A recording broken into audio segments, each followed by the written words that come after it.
ముందు మఠాలంటే ఏమిటి, పీఠాలంటే ఏమిటి అని మనం తెలుసుకోవాలి. ప్రధానంగా మఠము అంటే శిష్యానాం నిలయం మఠం. అంటే అది పాఠశాల, వైరాగ్యంగా కావచ్చు, ఆధ్యాత్మికంగా కావచ్చు, వైజ్ఞానికంగా కావచ్చు, అధ్యయనపరంగా కావచ్చు. మఠము అనేటువంటిది నిలయం, మఠ శిష్యానాం ఆశ్రమం, గురుకులం. వీటికన్నిటికీ కూడా మఠ శబ్దము ద్వారా ఒక సంప్రదాయాన్ని, ఇప్పుడు అనేక మఠాలు ఉన్నాయి. మనం ప్రతిదానికి కూడా మఠం అని చెప్పి పిలవటం మనకు పరిపాటిగా కనిపిస్తూ ఉంటుంది.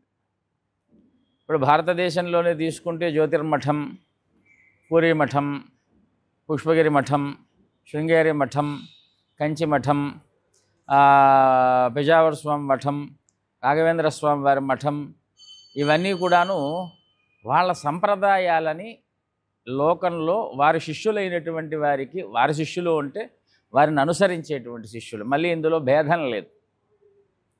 వారికి వారి సంప్రదాయాలు ఎక్కడ నేర్చుకోవాలి అంటే ఆ మఠం దగ్గరికి వెళితే ఆరాధనా పద్ధతి, నిత్య జీవిత విధానము, వాళ్ళు ఏ సమయంలో ఏది పాటించాలి అని సమయము, ఆచారము, వ్యవహారము, వాక్కుతో కూడుకున్నటువంటి ఒక సంస్కార సంప్రదాయాన్ని అందించేటువంటిది మఠం.